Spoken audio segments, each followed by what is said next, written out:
네, 안녕하세요. 오늘은 멀리서 편지 보내주신 가보생 보살님 동안고 편지에 대한 답장 드리겠습니다.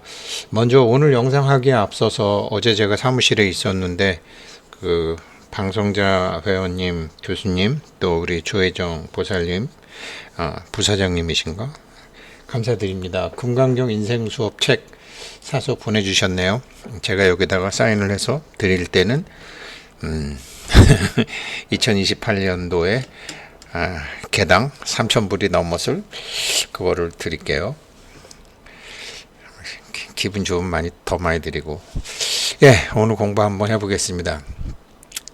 이제 대행스님 주인공 관법기도 주인공 참나 열애 내 안에 붙여 다 마찬가지예요.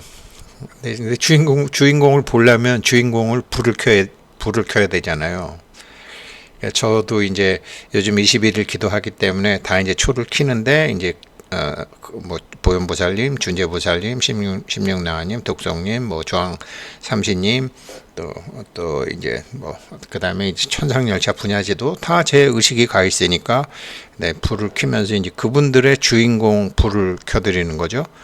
자등명하는 거죠. 자기 주인공의 존재 여부를 모르고 자기 안에 부처의 존재 여부를 모르는 상태에서 주인공 관법비도 안 되죠. 일단 그게 돼야 돼요. 그래야지 대행스님이 말은 어떤 말을 쓰셨건 그 다음에는 관하는 게 나오잖아요. 그러니까 일단 그러니까 금강경에서도 열애라는 게 열애가 주인공이잖아요. 그래서 약견재상비상 직견열애 야기색교나 이음성과 시인행사도 불능견열애. 이 열애 주인공 참나 내 안에 그리스도 내 안에 하느님 다 똑같아요. 그 존재에 자기가 불을 켜야 되잖아요. 그게 자등명이잖아요. 그 다음에 주인공이 일을 하는 게 법등명이잖아요. 그 중간 다리로 제일 좋은 게 반야경에서 반야심경하고 금강경이잖아요.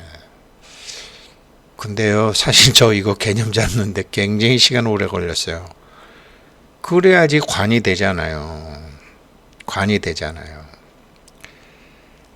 주인공하고 내 속을 썩이는 거를 두 개잖아요. 자, 그런데 부처님이 있어. 내 속을 썩이는 게 있어. 여기서 주인공을 봐야 돼요. 내 속을 썩이는 걸 봐야 돼요. 내가 이해 안 되는 걸 봐야 돼요. 내가 이해 안 되는 걸 봐야 돼요. 그게 관이에요. 그런데 어떤 앵글로 보느냐? 기회생 우승택이 아니라 내 안에 부처의 앵글, 내 안에 열의 앵글로 보라는 거죠. 그게 금강경이죠. 오늘 이 가보생 보살님은 이제 5억 부도를 한번 예전에 맞으셨어요. 벌써 20년 되셨겠네. 52살 때 맞으셨다고 했으니까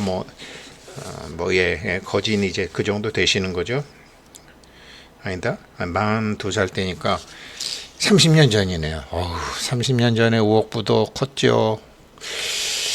근데 그것이 그때 남편 탓인지 주변 사람 탓인지 직원 탓인지 그때는 몰랐는데 이제 따바에서 공부하면서 이게 내 탓이었구나. 네, 여기서 내 탓이 뭔지 아세요? 요즘 제가 이 영상 편지 답장 쓰면서 제가 참 부끄럽고 그렇긴 한데 옛날에 김수환 추인경이 내 탓이오. 그리고 또 내 탓이오 하니까 또 원불교에서는 니 덕 내 탓 이런 거 한 적이었거든요. 근데 이게 내 탓이구나라고 해서 끝나는 게 아니에요. 뭘 잘못했는지 알아야지. 그때 원불교랑 천주교에서 그거 할 때 불교는 가만히 있었어요. 그때 당시 도인 스님들도 많았는데 무엇이 내 탓이었는지 보자고요. 이젠 깨달음 얻고 싶어요가 이분이 저한테 보내주신 편지의 핵심 내용이었어요. 깨달음 얻고 싶어요. 나한테 일어나는 모든 일이 어떤 인과관계로 그게 일어난 일이며 어떤 인과관계로 일어났기에 나는 어떻게 그것을 다루고 만져야 됐는지를 그 지혜를 알고 싶어요가 이제 깨달음 얻고 싶어야죠. 언니가 5이고 오빠가 2이고 그 다음에 내가 있고 남동생 2이 있고 여동생 하나 있고 10남매였다.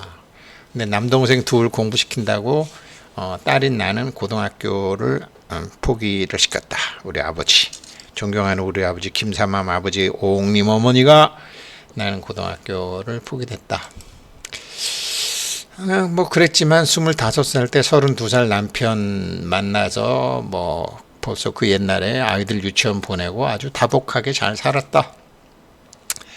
그런데 이제 42살 때 남편, 아마 이때 언제라고는 편지에는 없지만 42살 때 이제 남편 하는 사업이 잘못돼서 논 날라가고 밭 날라가고 집 날라가고 다 날라가고 그때부터 내가 속옷 장사를 했다. 그러면서 막 그때 법학경 사경을 했는데 그 공덕으로 딸은 1년 만에 공무원 시험 합격했고 아들은 집안에 또 사업하시는 분 거기에 가서 도와가지고 아주 해피하게 잘했다. 그랬는데 54살 때 남편 54살 때 남편은 7살 차이니까 63이셨겠네요. 남편이 간암 선고를 받았는데 4개월 후에 그냥 돌아가셨다. 죽고 싶었지만 아이들을 생각하면서 살았고 그때 이제 뭐 약사경, 부자양성 프로젝트, 부자완성 프로젝트, 금강경 뭐 이렇게 해서 저하고 좀 인연이 되셨다. 생각해보면 내가 복은 있었다. 그런데 그 복을 키우고 지키는 지혜가 없었던 것 같다. 그래서 나는 이번에 편지 보내는 이유는 정말 지혜를 좀 갖고 싶다. 이제 그런 내용이셨어요. 그런 내용이셨고 이거를 답장을 하려니 요즘 제가 뭐 파이코인 영상도 하지만 그거는 뭐 만드는데 요즘은 1시간밖에 안 걸리는데 이 편지 답장은 정말 뭐 시간이 굉장히 많이 들어요. 자, 5억 부도 났다. 그리고 남편이 급작스러운 병고하고 사망을 했다. 근데 이것도 이분 편지에 있어요. 근데 그런 게 모두 그런 것이 나한테 나타났던 이유가 어떤 업의 정산 과정에서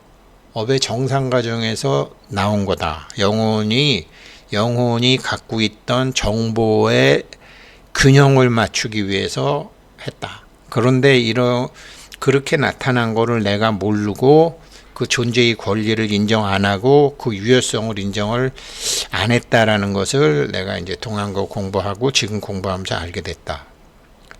지금 제가 말씀드린 거 굉장히 중요한 내용이거든요. 그러면서 나는 어떤 상황, 뭐 살면서 여러 가지 그런 상황이 있었는데 그걸 극복하려고 그랬고 잊으려고 했고 뭐 법화경, 약사경, 뭐 부자 양성, 부자 완성 뭐 이런 걸 불교의 힘으로 넘어서려고만 했다. 존재의 권리를 인정 안 했다. 근데 이제 알게 됐다. 다시 말해서 내 영혼이 세세생생 윤회를 하면서 단지 그러한 체험을 통해서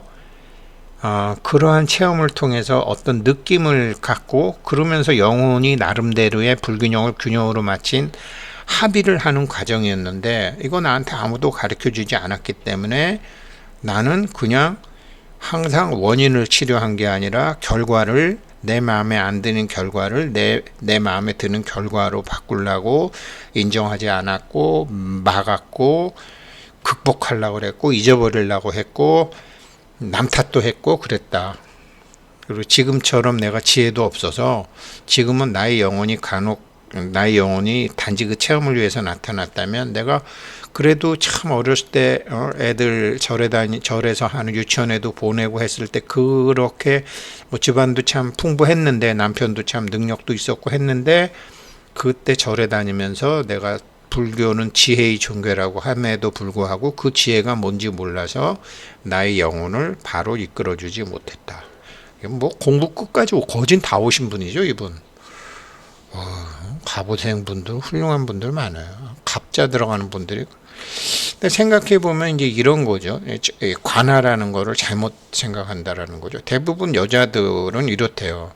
실제로 거울에 비친 모습이 자기 모습이잖아요. 정상인데 항상 자기가 뚱뚱하다고 보는 거예요. 실제로는 아닌데 그 자기가 문제가 있다고 보고 못생겼다고 보고 능력이 없다라고 굉장히 자기 비하를 많이를 하는 거죠. 그럼 뭐가 되죠? 부족감을 느끼는 거죠. 부족감은 뭐죠? 두려움이죠. 이게 여성들이 이게 습관적으로 이게 있대요. 물론 남자들도 있는 사람도 있지만 실제로는 아닌데 자기 혼자 생각에 나는 너무 뚱뚱해. 이렇게 본다라는 거죠. 이런 게 뭐 여자들만 있는 게 아니죠. 그런데 지금 이 경우는 아니지만 이제 대행신임 법문 듣고 보면 주인공 이건 너만 할 수 있어. 이거 오해를 어떻게 하냐면 이제 거꾸로 자기는 이렇게 뚱뚱한데 날씬해지고 싶어. 야 주인공 이건 너만 할 수 있어 하면서 야 나 지금 이렇게 뚱뚱한데 이렇게 좀 나도 좀 날씬하게 해야 되겠어. 주인공 이건 너만 할 수 있잖아. 이게 틀린 건 아니에요. 그런데 이거를 대부분 뭐 유튜브나 서양 이런 걸 보게 되면 심상화라고 해가지고 날씬한 자기 자신을 상상하라는 거예요. 날씬한 자기 자신을 상상하라는 거예요. 그게 틀린 말은 아니에요. 그게 틀린 말은 아니고 그렇게 되려면 걱정과 두려움이 없는 상태에서 해야 되거든요. 제가 생테크 제가 한 10년 이상 생테크 수업 일주일에 한 번 하다가 2번으로 늘린 게 있는데 그리고 심상화 좋고 뭐 이렇게 시크릿처럼 자기가 원하는 것을 머릿속에 떠올릴 수 있으면 좋아요. 좋은데 그게 왜 안 되느냐? 두려움에 대한 거 둘로 갈라져 있는 것에 대한 게 안 된 상태에서는 그게 안 돼요. 그래서 이거 주인공 너만 할 수 있어가 잘못된 게 아니라 너만 할 수 있어라고 할 때 자기가 준비해야 될 게 있어요. 그 준비해야 될 게 뭐냐면 대행신임 법문엔 간단하게 나와요. 둘이 아닌 도리만 알면 이 둘이 아닌 도리를 알아야 되는데 그게 뭐냐면 이거예요. 이제 이분 같으면 자 여기 이제 전선이 하나가 있어요. 전선이 하나가 있어요. 배터리란 말이에요. 쉽게 얘기하면 배터리인데 이거를 제가 하려다가 보니까 배터리를 하면 이게 N극과 S극 두 개로 나눠줘야 되잖아요. 빛이 들어오려면 N극과 S극은 나눠줘야 되잖아요. 이 배터리가 나가서 N극과 S극으로 하게 되면은 N극과 S극은 상극이잖아요. 예스냐 노냐예요. 그렇죠? 예스와 노는 본래는 하나인데 이게 둘로 갈라져서 예스와 노예요. 이게 그렇게 되는데 이게 어떻게 되냐면 예스와 노인데 이것을 불교에서는 기둥 두 개 세워놓고 하나야. 니네 예스와 노라고 하지만 사실은 하나야. 기둥 두 개 세워놓고 일주문이라는 가르침을 주는 게 이거거든요. 자 그러면 이거를 이분의 이제 그 편지 내용을 보면 쉽게 얘기하면 이런 거죠. 5억 손해는 기분 나쁜 거죠. 속상한 거죠. 집 날라가고 돈 날라가고 밭 날라가고. 그런데 이분이 그때 뭐를 몰랐냐면 저도 몰랐지만 오랫동안 몰랐지만 5억 손해가 났을 때 이게 일주문 안에서 일주문 밖으로 나올 때는 반드시 짝이 같이 나오거든요. 짝이 같이 나오면서 한쪽 극성인데 우리는 기둥 두 개 중에 하나만 잡고 5억 손해만 문제를 삼는 거예요. 그런데 깨달음을 갖고 싶다, 지혜를 갖고 싶다라고 하면은 뭐를 가지셔야 되냐면 5억 손해?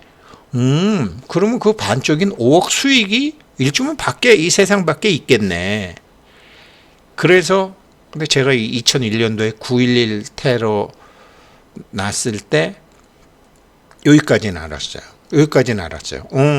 세상은 다 복식복이고 세상은 다 이게 균형이니까 내가 지금 9.11 테러로 지금 얼마가 손해봤으니까 얼마를 벌으면 되겠네 이렇게 생각을 했어요. 그런데 이게 잘못된 거였다라는 거죠. 그래서 5억 손해본 사람은 5억의 수익을 찾지만 이걸 찾는 게 아니라는 거죠. 이 세상의 이치는 이걸 찾아야 된다는 거죠. 금강경에 비비 뭐 계속 나오잖아요. 단지 이름이 5억 손해지. 그리고 대행스님 둘이 아닌 도리만 알면 이게 불이잖아요. 불이 윤마경에 둘이 아닌 도리만 알면 독일에 있는 형각스님 절 이름도 불이선원이거든요. 불이선원. 그러니까 이 5억 손해라는 것이 단지 그 전에도 이거를 일주문을 송광사를 그렇게 많이 왔다 갔다 하고 조계사를 그렇게 많이 왔다 갔다 하고 옥천암을 그렇게 많이 갔다 왔다 하면서도 일주문을 들락날락 하면서도 어떤 기분 나쁜 일이 생기면 한쪽 기둥만 갖고 뭐를 했다라는 거죠. 이게 지난 생에도 있었고 지지난 생에도 있었고 이번 생에서도 지금 뭐 아들이다 딸이다 뭐 고등학교를 간다 못 간다 오빠가 있고 뭐 남동생이 있고 이렇게 뭐 위가 언니가 있고 여동생이 있고 이렇게 다 우리는 비교를 하잖아요. 비교 짝이 있잖아요. 짝 영혼이 있잖아요. 한쪽만 갖고 문제를 삼고 한쪽이 좋은 거 생기면 좋아하잖아요. 그런데 불교에서 그 다음에 대행스님께서 이거를 이제 널리 알리신 건데 이렇게 이건 맞아. 그런데 일주문 밖에서 구하지 말고 일주문 안에서 구해. 그냥 영혼의 체험이야. 그럼 이걸 충분히 느끼게만 해주면 되는 건데 이런 거를 그냥 이런 걸 영혼이 충분 이런 개 같은 기분, 이런 속상하는 기분, 이 열받는 기분, 이 배신감 느끼는 기분, 이 짜증나는 기분을 계속 느끼게만 해주면은 영혼은 이런 거였구나. 그 다음에 주파수 공조가 안 일어나서 그런 걸 다시는 안 끌어들일 텐데 이게 영혼 속의 감정, 영혼은 감정을 저장하고 있는데 이 감정이 그냥 저장되어 있을 뿐 또 어떤 경계를 만나면 또 동일한 주파수를 뿜어댄다는 거죠. 당연히 동일한 일이 끄집어 온다라는 거죠. 그것도 나이가 들면서 점점 큰 일로 이렇게 된다는 거죠. 근데 세상 이치를 알게 되면 이거를 5억 손해라는 것을 일주문 밖에서 5억 이득을 찾는 게 아니라 이런 거는 내가 참 굉장히 어렸을 때부터 많이 겪었지. 오케이. 그러면 본래 나로 가라 이 말이지. 금강경 첫머리에 나는 환지본처하라는 이 말이지. 물질은 의식의 반영이라는 거지. 내 의식이 지금 계속 두 개로 갈라져 있고 두 개 중에 하나를 선택했고 그랬지. 그래 맞다. 환지본처 하자. 이러면서 환지본처에서 자기 의식을 하나로 하는 거를 이게 둘이 아닌 도리만 알면 일심이잖아요. 대행스님 절 이름이 한마음 선언이잖아요. 그러니까 갈라진 두 마음을 한 마음으로 갖다 놓고 그 한 마음의 앵글에서 이것을 다시 보는 게 지혜죠. 그러니까 이제 자기를 보는 공부 같은 거 치니까 뭐 이런 게 나오더라고요. 어린이들을 위해서 자기를 관찰하는데 어떻다, 깊다, 얕다, 식하다 이렇게 자기 마음에 일어나는 걸 보라는데 이게 아니고요. 호흡을 느끼는 게 아니고 걸으면서 발을 느끼는 게 아니고 몸을 스캔하는 게 아니고 진짜 관은 뭐를 하는 거냐면 가슴, 이 아이가 손을 얹고 있는 이 가슴에 머리에 신경질 나는 거 다 둘이 아닌 둘이만 가슴에 탁 내려놓고 뭘 하시는 거냐면 두려움, 화, 짜증, 신경질, 우라통 이거는 아직 부처가 아닌 나를 갑오생 나를 부처의 나로 만들기 위해서 나의 영혼 깊숙한 곳에 있는 나의 불성이 이 인연을 나의 영혼을 통해서 끌어당긴 거구나. 나를 본래 한 마음으로 돌아가라는 것이구나. 라고 그 두려움, 화, 짜증, 신경질, 우라통을 그랬어. 그래 듣고 보니까 내가 어렸을 때도 그랬고 초등학교 때도 그랬고 중학교 때도 그랬고 그때도 그랬고 애 낳았을 때도 그랬고 우리 애가 네가 나한테 굉장히 사인을 많이 줬구나. 그래 알았다. 내가 너무 늦게 알아서 미안하다 라고 그 마음에 안 드는 상황을 두려움으로 밀어내는 게 아니라 사랑으로 받아들일 때 이게 여기서 법화경의 가피, 그 다음에 계속 이제 그 법화경 공부하시고 약사열의 가피, 직근강 신장님의 가피, 자기가 성경을 읽으면 천사들의 가피, 이런 게 다 온다라는 거죠. 그래서 우리가 해야 될 거는 자기 마음의 불균형을 균형으로 바꿔놓는 거를 한 다음에 무슨 관세음이 오건 뭐 사실은 오는 게 아니죠. 자기 마음이 그렇게 부처가 됐을 때 내 마음에 부처가 드러났을 때 내 마음의 좌보처 우보처 보살들과 화엄 성중님들이 나타나는 거죠. 이게 화엄경 열의 출현품의 핵심이죠. 아무튼 뭐 이거 잘 아시리라고 생각하고요. 이거 말씀드렸던 것처럼 이게 관은 문제를 관하라는 것이다. 그런데 그 문제를 두려움에서 사랑으로 바꿀 수 있는 거는 그래도 그게 바로 어떻게 문제를 사랑할 수 있겠어요. 5억 부도난 이 정말 개 같은 상황을 어떻게 사랑할 수 있겠냐고요. 근데 참나 주인공은 사랑할 수 있죠. 그것을 나의 본래는 그렇게 보지만 나는 아직 그렇게 보지 못하죠. 그 중간에 있는 나, 그게 금강경의 핵심이잖아요. 저도 하고 있어요. 같이 해보자고요. 감사합니다.